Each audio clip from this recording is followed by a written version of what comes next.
नमस्कार दोस्तों, आप लोगों का स्वागत है आपके अपने चैनल आरकेवीपी डेली न्यूज़ में। आशा करता हूं कि आप लोग अच्छे होंगे। दोस्तों, आरजी कर मेडिकल कॉलेज कांड के असली गुनहगार 4 लोग संजय राय, तो बहाना गुनहगार को मिलेगा, असली ठिकाना मतलब फांसी की सजा। दोस्तों, इस समय बहुत बड़ी खबर निकल कर आ रही है। अभी अभी बिग ब्रेकिंग न्यूज़ डॉक्टर महिला वाले केस में एक बहुत बड़ा खुलासा सीबीआई ने कर दिया है, जिसको लेकर इस समय जांच और तेज हो गई है।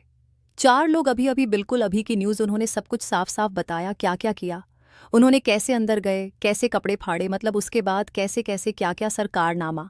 और एक खबर जो कि एक साथ मिलकर, उसके साथ आगे मैं क्या ही आप लोगों को बताऊं। आप लोग पूरी खबर शुरू से लेकर अंत तक देख लीजिए, सब कुछ समझ में आ जाएगा। दोस्तों, ऐसे हाइवानों को तो खुलेआम फांसी दे देनी चाहिए। मैं आपको बता दूं, मैंने कई सारे कमेंट पढ़े हैं जो कि मेरी वीडियो में आप लोग करते हैं। आप लोग कह रहे थे कि अगर कानून और सीबीआई से नहीं हो पा रहा है तो पब्लिक को ये कार्य सौंप दिया जाए। आप लोग सबसे पहले कमेंट में बताओ कि हकीकत में ऐसे अपराधियों के लिए कौन सी सजा होनी चाहिए, सच्चे दिल से और सोच समझकर कमेंट में लिखकर बताओ। मैं तो यही चाहती हूं कि इनको कड़ी से कड़ी सजा हो, शायद फांसी से भी बढ़कर कोई सजा हो तो वह दी जाए।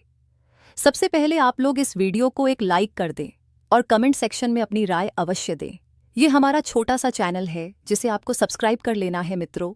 एक लाइक, एक सब्सक्राइब करने में आपको बिल्कुल भी वक्त नहीं लगेगा, लेकिन ये मेरे लिए बहुत मायने रखता है। तो आप लोग प्लीज़ सब्सक्राइब कर दीजिए और वीडियो को लाइक कर दीजिए। दोस्तों, एक बार तो सीबीआई ने पूछ दिया कि तुम्हारे पीठ और जांघ पर क्या तुम्हारी गर्लफ्रेंड ने खरोच दिए हैं। इसके अलावा भी सीबीआई ने कई ला देने वाले सवाल पूछे हैं। इसमें कोलकाता के रेड लाइट एरिया से भी सवाल जुड़े हुए हैं। पूछताछ की पूरी वीडियोग्राफी भी की गई है। वीडियोग्राफी में ऐसे ऐसे चौंकाने वाले फुटेज देखने को मिले हैं जिन्हें आप देखकर आश्चर्यचकित हो जाएंगे कि क्या कोई इंसान ऐसा भी कर सकता है। दोस्तों, सीबीआई ने सबसे पहला सवाल ये पूछा कि क्या तुम नर्वस हो। जवाब में आरोपी संजय बोलता है कि सर, मैंने कुछ नहीं किया, मैं निर्दोष हूं, इसलिए मैं नर्वस नहीं हूं। फिर सीबीआई ने वारदात वाली जगह की तस्वीर निकाली और संजय को दिखाकर पूछा कि क्या आप इस जगह को जानते हैं।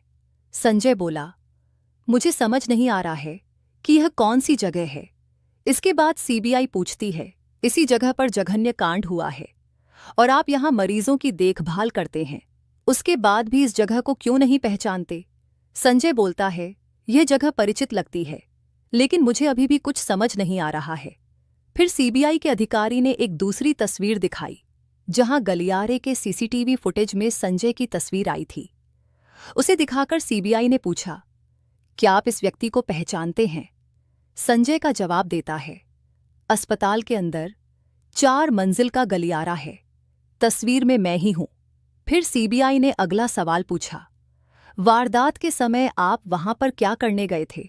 संजय ने उत्तर दिया कि बस यूं ही गया था, लेकिन मैंने कुछ नहीं किया। सीबीआई ने एक और सवाल पूछा, आपने क्या नहीं किया। संजय का फिर से जवाब आता है, मैंने किसी को नहीं मारा। सीबीआई का एक और सवाल पूछती है, तो आप सेमिनार रूम में क्यों गए। तो संजय ने जवाब दिया, मैं गया था, लेकिन मैं सेमिनार घर में अंदर नहीं घुसा। संजय का जवाब सुनकर सीबीआई का भी सब्र जवाब दे रहा था, क्योंकि सीबीआई जान रही थी कि संजय झूठ बोल रहा था। सीबीआई ने गुस्से में फिर पूछा कि अगर आप घर में दाखिल नहीं हुए तो उस कमरे में आपके ब्लूटूथ के एक हिस्से का क्या हुआ। संजय का जवाब आता है, मुझे नहीं पता सर। सीबीआई ने अगला सवाल किया, क्या आप जानते हैं कि वह महिला डॉक्टर उस सेमिनार कक्ष में सो रही थी। संजय का उत्तर, मुझे नहीं पता था, मैंने सेमिनार घर में घुसकर देखा, मुझे पहले पता नहीं था। सीबीआई का अगला सवाल, आपने तो अभी कहा था कि आपने घर में प्रवेश नहीं किया, आपने तो कहा था कि घर में कोई नहीं है। संजय का जवाब आता है, नहीं नहीं, कमरे में रोशनी बहुत धीमी थी। दोस्तों, पहले तो यह खाली खाली लग रहा था, तभी मैंने देखा कि कोई लकड़ी के तख्त पर लेटी हुई है। सीबीआई ने अगला सवाल किया, 4थी मंजिल पर जाने से पहले आपने 5वीं मंजिल पर क्या किया। संजय का जवाब थोड़ा शांत, मैं से ही गया था।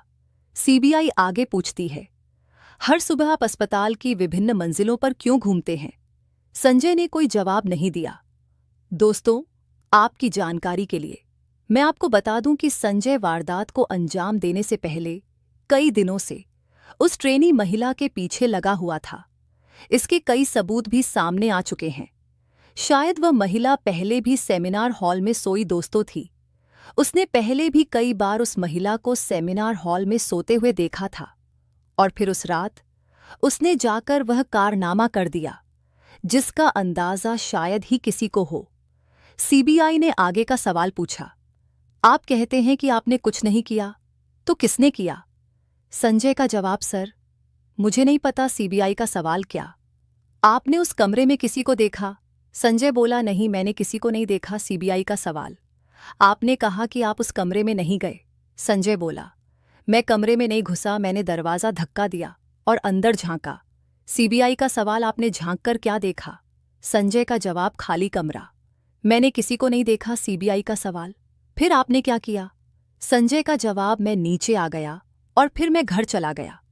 संजय के इन झूठे दावों को सुनकर एक बार फिर से सीबीआई अधिकारी झल्ला गए, क्योंकि कमरे में झांकने के बाद वह 35 मिनट तक अंदर घुसकर उसने सोई हुई महिला पर जंगली जानवर की तरह कूद पड़ा था। वह कई दिनों से उस महिला को घूर रहा था। पूरे 35 मिनट तक उसने महिला के साथ जघन्य अपराध किए, लेकिन फिर भी वह कहता है कि मैंने सिर्फ झांक कर देखा और घर चला गया। दोस्तों, संजय के इस घूमने वाले जवाब को सुनकर सीबीआई ने सीसीटीवी फुटेज का समय दिखाकर पूछा, खाली झांकने में 35 मिनट से ज्यादा का समय क्यों लगा? सीबीआई का यह सवाल सुनते ही संजय बिल्कुल चुप हो गया, क्योंकि इसी 35 मिनट में उसने पूरे भारत को हिला दिया था। लेकिन इसके बाद सीबीआई ने संजय से सबसे खतरनाक सवाल पूछ दिया। सीबीआई ने एक और तस्वीर दिखाकर पूछा कि बताइए कि आपकी बाईं जांघ के पीछे, पीठ पर और बाएं हाथ पर यह खरोंच कैसे आई है दोस्तों? इसके जवाब में संजय बोला, सर मुझे याद नहीं है। फिर सीबीआई ने पूछा कि डॉक्टरों का कहना है कि पीड़ित महिला के शरीर पर भी खरोंच के निशान हैं। संजय बोला, इसका मुझे ध्यान नहीं। दरअसल दोस्तों, संजय ने जब उस ट्रेनी डॉक्टर महिला के साथ सेमिनार हॉल में जबरदस्ती की थी, तो उस वक्त महिला ने अपनी सुरक्षा के लिए अपने नाखून से संजय के ऊपर वार किया था। इसके बाद संजय ने भी उन पर तेज प्रहार किए थे और उनके शरीर के कई हिस्सों से ब्लड निकल रहे थे। लेकिन सीबीआई का अगला सवाल सबसे हैरान करने वाला था। सीबीआई ने पूछा कि क्या आपके शरीर पर यह आपकी गर्लफ्रेंड के खरोंच के निशान है? संजय बोला, हाँ शायद हो सकता है। सीबीआई ने पूछा, यह कब हुआ? आपकी गर्लफ्रेंड ने आपके शरीर पर खरोंच के निशान कब कर दिए? संजय बोला, उसी रात। सीबीआई के सामने संजय खुलेआम झूठ बोल रहा था। सीबीआई का अगला सवाल, आपकी प्रेमिका कहाँ रहती है? संजय बोला, चेतला में। दोस्तों, आपको बता दें कि कोलकाता में सोनागाछी के अलावा चेतला के अंदर भी एक रेड लाइट एरिया है, जहां लोग सेक्स वर्कर से मिलन के लिए जाते हैं। कुछ रिपोर्ट के अनुसार संजय भी वहां गया था, लेकिन अंदर नहीं गया। माना जाता है कि अगर संजय उस दिन वहां अंदर जाकर अपनी भूख मिटा लेता, तो उसकी सेक्सुअल एनर्जी शांत हो जाती और फिर शायद लेडी ट्रेनिंग डॉक्टर की जान बच जाती। लेकिन दुर्भाग्य से ऐसा नहीं हो सका। सीबीआई का अगला सवाल, माना कि आपकी गर्लफ्रेंड चेतला में कहती है, लेकिन आप उस रात उनसे मिलने नहीं गए थे। संजय बोला, ना, मैं गया था सर, मेरा दोस्त भी मेरे साथ था। सीबीआई का अगला सवाल, आपके मित्र ने हमें बताया कि आप चेतला में अंदर नहीं घुसे, तुम बाहर खड़े थे। आपका दोस्त रेड लाइट एरिया में अंदर गया था। संजय बोला, मैं भी अंदर गया था सर, मेरा दोस्त सौरव गलत कह रहा है। आपको बता दें कि जहां संजय से पूछताछ हो रही थी, वहां से थोड़ी दूरी पर दिख रही एक जगह पर संजय का दोस्त सिविक वॉलेट जम ने पूछताछ में दावा किया कि चेतला के कोठे से निकलने के बाद उस रात संजय रॉय का मूड बहुत खराब था। संजय रॉय सेक्स वर्कर के पास नहीं गया था, वह बाहर खड़ा था। उसका साथ ही सिविक वॉलंटियर्स अचानक बाहर आने के बाद संजय रॉय ने उससे कहा कि आरजी कर अस्पताल जाएंगे, यानी कि चेतला के कोठे में उसकी हवस पूरी नहीं हुई थी और इसे पूरी करने के लिए वह अस्पताल जाना चाहता था। जब संजय को उसके साथ ही सिविक वज़म नहीं, किसी खूंखार जानवर की तरह अस्पताल में घुस गया। सीबीआई का अगला सवाल, आपकी गर्लफ्रेंड भी कहती है कि आप नहीं गए। इसके अलावा आप उस वक्त किसी दूसरी गर्लफ्रेंड से अस्पताल में आप कितने समय तक रुके? संजय का जवाब, मैं दोपहर को बाहर आ गया था। सीबीआई का अगला सवाल, क्या आप उसके बाद दोबारा गए? संजय थोड़ी देर चुप रहा। अगला सवाल, आप क्या सोचते हैं? कहिए, क्या आप दोबारा अस्पताल गए थे? जवाब, हाँ, मैं गया था। सीबीआई ने पूछा, दोबारा आप कब गए? संजय बोला कि अस्पताल में दोबारा शाम को गया था। सीबीआई ने पूछा, ठीक ठीक, बताओ आप शाम को कब गए थे? संजय का जवाब, मरीजों की देखभाल करना मेरा काम है, तो इसलिए मुझे कई बार अस्पताल जाना पड़ता है। सभी टाइम ठीक से याद नहीं आ रहा। इसके अलावा भी सीबीआई ने संजय से कई बड़े सवाल किए हैं जो धीरे धीरे बाहर आ रहे हैं। उसे लेकर हम आपके साथ नेक्स्ट वीडियो में हाजिर होंगे।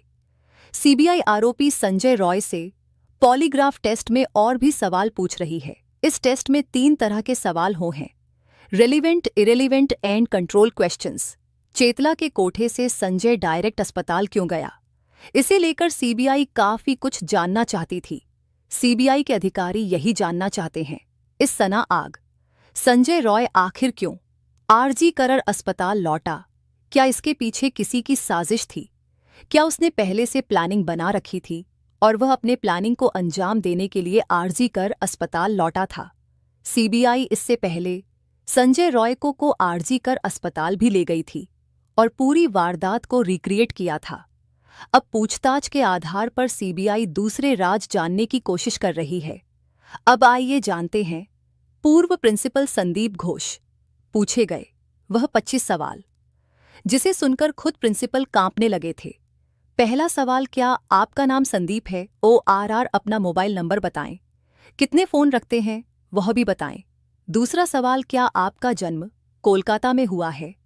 तीसरा सवाल, क्या वारदात वाले दिन आप हॉस्पिटल में थे? चौथा सवाल, क्या आज शनिवार है? नेक्स्ट। क्या आपको किसने किया?